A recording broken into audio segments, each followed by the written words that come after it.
Hello, I'm Mario Toneguzzi, managing editor of Canada's podcast.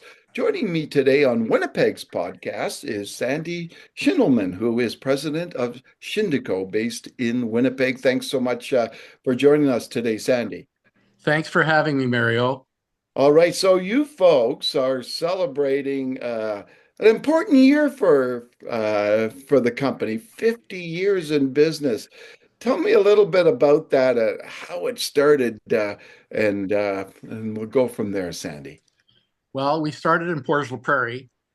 That's part way to Calgary from Winnipeg, about an hour into the 15-hour trip, and operated in agribusiness. My parents were in the farming and livestock and abattoir and grocery store, quarter grocery store.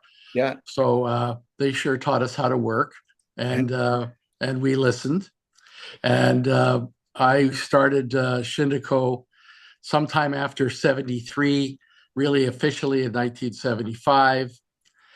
And while I was at the University of Manitoba, my brother joined me very shortly afterward, and very important cog in the wheel that makes us Shindico. Yeah. So maybe just give us a little bit of a rundown of what Shindico is and what you guys do. Shindico, first of all, primarily started off as a commercial real estate broker, property manager, asset manager, private equity fund, and development. And by development, we've basically done all the food categories. Industrial, we're building an industrial park. Retail, which is what we're known for, which we've been in since 1975. Personal storage with our Storageville operation. Residential apartment buildings, the Residence on Taylor, a joint venture with Ontario Teachers to build 1,500 units at Polo Park. We're entitling a lot of our lands for this kind of mixed use. We opened SNR construction about a year and a half ago. So we were able to self-perform and get a little more cost certainty and attention to detail and quality. If it's your own, you have the time to do that. The commercial construction business in Manitoba is not very competitive. There isn't enough performers in it, and so, but there's lots of work, Mm. lots of work, and so we're in the acquisition mode. Our funds for acquiring and repositioning assets. We've got a lot of grocery anchored assets and a couple more on the way. We're proud of the team that we've built, the next generation. The only next generation is my daughter's in her third year of business school, and she may come into the business in the future. We're certainly making room for her, but we've got a fantastic, fantastic young, motivated staff from our CFO, COO, CIO, general counsel. My wife, of course, is younger than I as well, and it really works well. Let's turn back the clock here 50 years ago. What was the genesis for all this? Why did you decide to start up this company? Well, I wanted to be in brokerage. I thought it was an easier way to make a living than unloading 75-pound bags of potatoes and 100-pound bags of flour and sugar, because we used to have quite a big sugar business with all the stills in the country, Yeah. uh, distillers, I should say. Yeah. And so I thought it was going to be an easy way to make a living. I didn't think the work was going to be that hard. It turns out it was. because you don't close the store when you're in real estate. It's 24/7. Yeah. I had a difficult time really having credibility in brokerage. So I started to buy the odd site and renovate the odd site at the same time. And then moved to Winnipeg. And it just kind of grew organically. I never had a high personal overhead. I mean, I had a car, uh, a pair of blue jeans, a cowboy hat, and a sleep disorder, so I could work all night and all day, Yeah. learning the business. And I gravitated to retail because it was not the flavor of the month. It was not the flavor of the decade. There wasn't anyone really doing it. Rents had been stagnant for more than a decade, and there wasn't really much in the way of new product. So I was able to establish an expertise. I studied the CCIM program, which was very good for me to get me going, and later became an instructor, and then senior instructor, and now instructor emeritus. But I spent 42 years as the faculty of the CCIM organization. I credit that with a lot of our early successes Mm. for validation of what I was doing, since I was working on my own and I didn't have any mentors. Uh, the CCIM program provided that for me. Mm. What does it take, Sandy, for a business to have the type of longevity that you had? Well, we don't spend more than we make. We invest carefully. We pay all of our bills before they're due. Mhm. We have a reputation for that, and we have time for everybody. So we're not up on our high horse in any way. We have time for people. We succeed by helping other people succeed, and we're happy to do that. Mhm. Our palms don't sweat, I guess, for the money, and the money just seems to come. Sometimes more, sometimes less. But my brother and I are the last to get paid. Mm. So there's 60 or 80 people there. They will get paid first. We Mhm. get paid what's left. Mhm. And it's always been that way. Yeah. And it'll always be that way. Yeah. What about where you do business? More specifically in Winnipeg, but in generally in Manitoba. What's the business environment like for an entrepreneur, for a business owner in there? Well, Manitoba is, a slow economy. Doesn't compare to what we see in Saskatchewan, Alberta, and BC or Ontario in terms of the go-go nature of it, the boom bust. It plods along. You have to be very careful. Entitlements are difficult to get, always have been. I don't know why. Their municipalities in the past, and maybe that's changing now, have been happier to give people a bigger tax bill than build a bigger tax base. Hmm. And we're all for building a bigger tax base and building the jobs.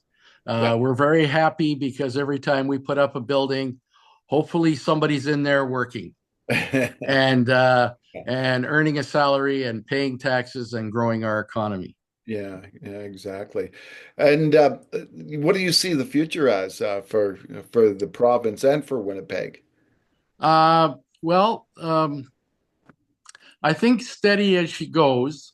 We didn't capitalize on the in the increasing immigration like other places did Hmm. to get a lot of product built. We're hoping we're seeking entitlements for about 8,000 units between Winnipeg, Ottawa area, and the GTA. Hmm. So there we build in partnership with Main and Main a different product, concrete poured in place, high rise mixed use. Here, our mixed use is certainly not 40 stories high. Yeah. we would say under 20. And we like to see the mixed use being adjacent. We don't like to have pizza delivery on the main floor of an apartment that we want to get $2,500 a month for. Yeah. It can be just a 2-minute walk. That's just fine. And that's been working out great. So we have anchored shopping centers, a lot of Sobeys, uh, that type of development, Walmart developments. And we're seeing retail added to that, residential added to that, and even personal storage in the area. But we haven't put that into mixed use yet. Okay. What about when you look at your own journey as being an entrepreneur? Uh, what do you think helped you along the way in terms of achieving the success that you've achieved? Well, watching my father, although it was in a different business, Yeah. but watching how he took care of people, neighbors, customers. If a small child was carrying a pop bottle towards the store and the store was closed, and my dad saw him out of the rear view mirror, he would back the truck up, open the door, and let the uh, young person in to get some candies for his pop bottle. Yeah. So it doesn't matter who you are. You're an important person to us. You're in our market. We care about people. We care about the people we work with deeply. Hmm. And by and large, that has been returned to us. Yeah. Yeah. What's the future hold for you and the company? Well, growing the professional management. Always going to be the founder and more or less a chairman role. We're working on a lot of acquisitions. I think the pipeline is about $250 million acquisition pipeline. We'll see how many or if any are all close. A development pipeline of about $1.5 billion, largely residential rental. We don't do condos, Hmm. and growing all of our businesses that we have. We have a private equity business where we invest in a couple of businesses like Trek City, Yeah. the delivery place, and Canada Post gave us a good leg up for a couple of months around Christmas time when they decided to take a break. Mm. And uh, Different businesses that help our businesses we're invested in. Hmm. We're vertically integrated in the general construction and could vertically integrate even further if businesses have a difference in succession. We're all ears for that to create partnerships and grow our Manitoba-based business. Hmm. Yeah. Sounds like retirement is nowhere near in the near future for you. Well, my daughter's got, at least 5 years more education. That'll put me at 73. I have no need really to slow down because of the good health and the good health of the people that we have working with us. We merged with Ackman Construction and got a lot of good people from Danny and Alex. Alex is our CFO now, CEO, COO. Sorry. All words I don't use very much. Alex is helping run things. So I see the longevity of being able to slow down in the future. I have slowed down in that I don't have everyday tasks to do. Yeah. I'm very grateful for the team I have for doing those tasks. We're just expanding our office space to the main floor of our building, and construction will be ongoing in about a month or two there, kind of bringing everyone closer to home and building a place for our construction equipment not too far down across the street. Mm. Everything we build, we tend to lease up. We have great locations that we've acquired 30 years ago and 25 years ago that have come into their own, that have taken decades to get entitlements, unfortunately. But once we get those entitlements, we'll be able to build a tax base at all sides of the city. In East Winnipeg, where we have reindeers right across from Kildonan Place Shopping Center. Why should those people not have everything that Polo Park area has? Mm, So we want to build a product and a living that everybody should have the same thing. mm. And they shouldn't have to drive from one end to the other of our city, even though it's only 20 minutes. When you grow up in Winnipeg or Port La Prairie, 20 minutes is a long time. You should have gone to the bathroom before you left. Switching gears here for a second, Sandy, obviously running a business of your magnitude, it can be time consuming. I wonder, what do you do to relax? Well, not much. Spend a little time in Florida, watching people walking down the beach. I don't have too many hobbies. Uh, you know, I'm an accumulator of things, accumulator of cars, Mm, special interest cars. I was finally able to get a 55 Nomad that I wanted since 1970, uh, and I got it 2 years ago. Quite a few cars. The usual guy stuff: cars, guns, knives. I'm a collector.